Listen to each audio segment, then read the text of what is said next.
Hello, ICCians. I am Ron Raven Sagaran from BSOA 3C, and today I will be interview a student from ICCC taking up Bachelor of Science in Tourism Management about the topic of understanding the human body in everyday life.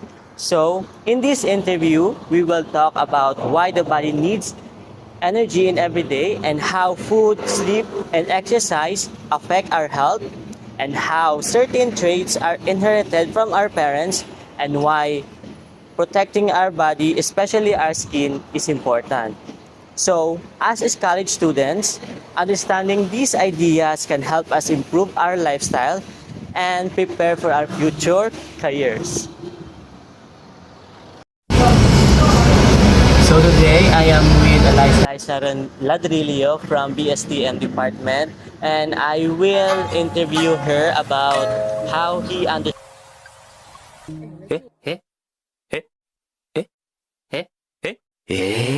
I mean how she understands her human body in everyday life.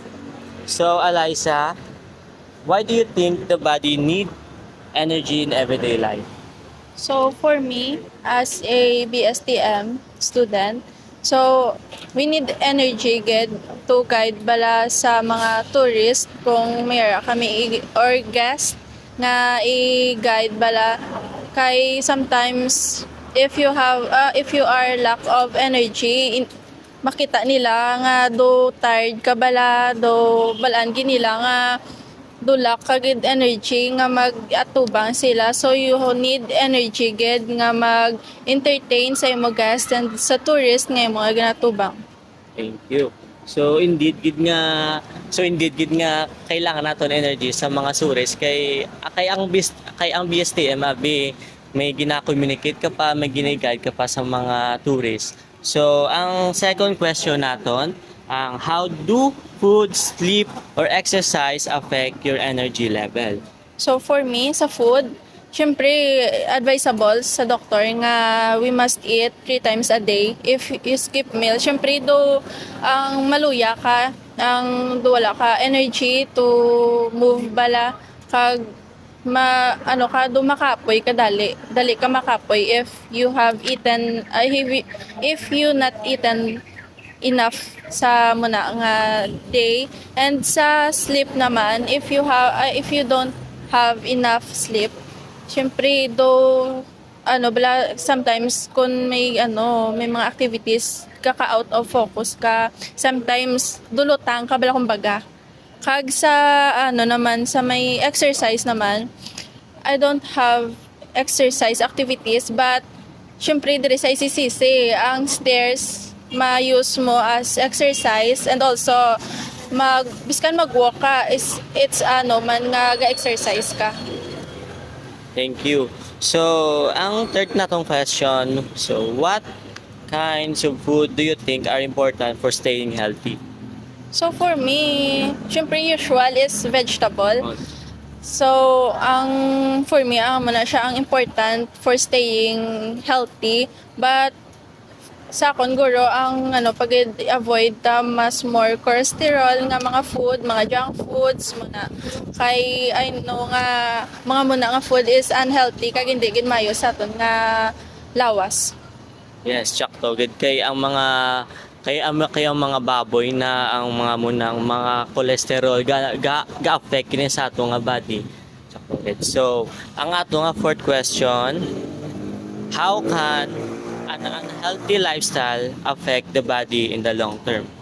So sa akon guro do kun mo na ang unhealthy lifestyle, syempre lapit ka bala sa sakit kag ang ma-affect gid ang imong mga body lose weight ka, sometimes ang immune system mo ganubo because of the unhealthy lifestyle mga ginahimo sa kabuhi. Sang una ba Eliza, unhealthy lifestyle ka sang mga term mo sang una bala?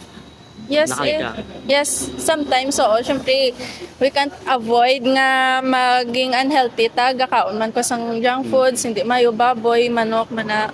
But dira ko na-realize nga if you continue that unhealthy lifestyle, hindi gid mayo sa kon kay ang ay experience man nga dasig ko masakit kag ang akon nga pamatsyag is hindi gid mayo.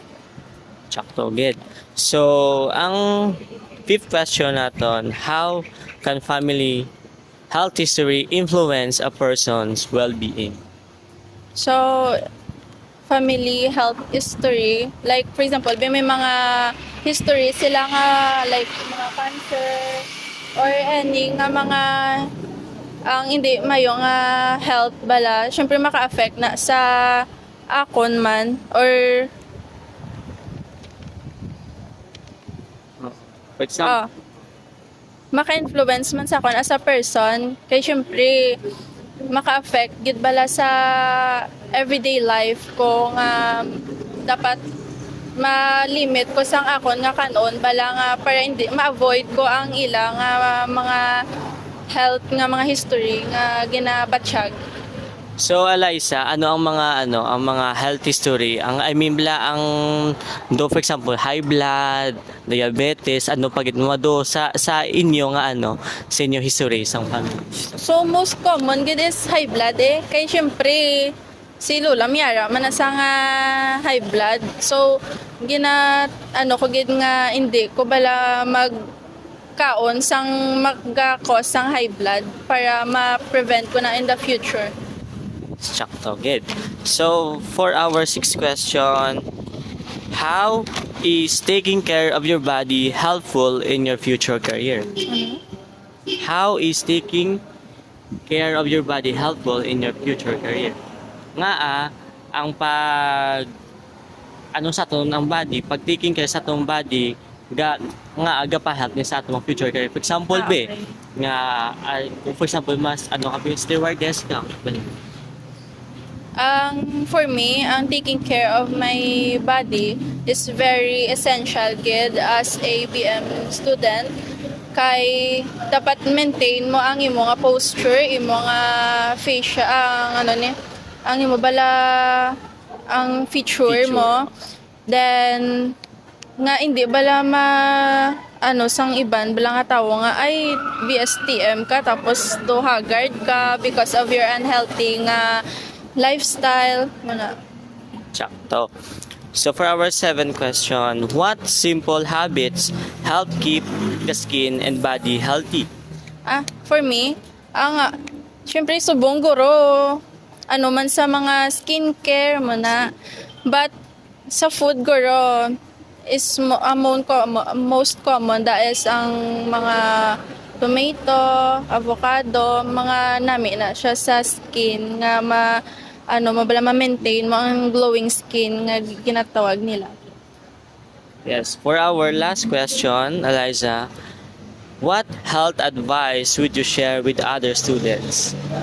For me as a student, I would advise to the young is guro maintain the healthy living nila, healthy habits, avoid unhealthy like junk foods, mga high cholesterol nga mga food, and also ma-set na sila sang ilang daily exercise for them to gain energy, and also amo man ang pagkaon, don't skip meal, amo ganun ba nila nga 3 times a day, and also sa imong sleep ang minimum is 8 hours of sleep so that after that maka-gain ka sang imo nga maka-boost ka bala sang imo confidence, and also ang focus mo ma-achieve mo bala kumbaga.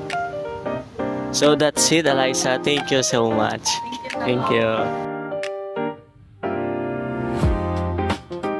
So in conclusion, we learned that our body needs proper energy, balanced nutrition, enough rest, and healthy habits to function well every day.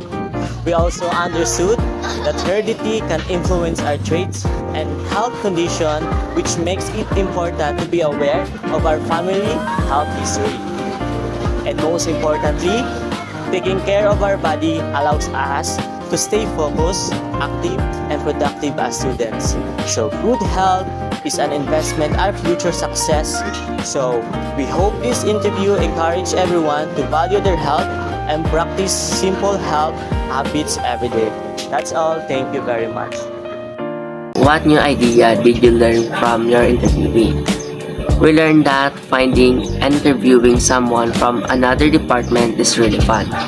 Having conversation with her was good because it let us see a different perspective about our health in the human body. We also learned that how we take care of ourselves can be different depending on what career we're preparing for.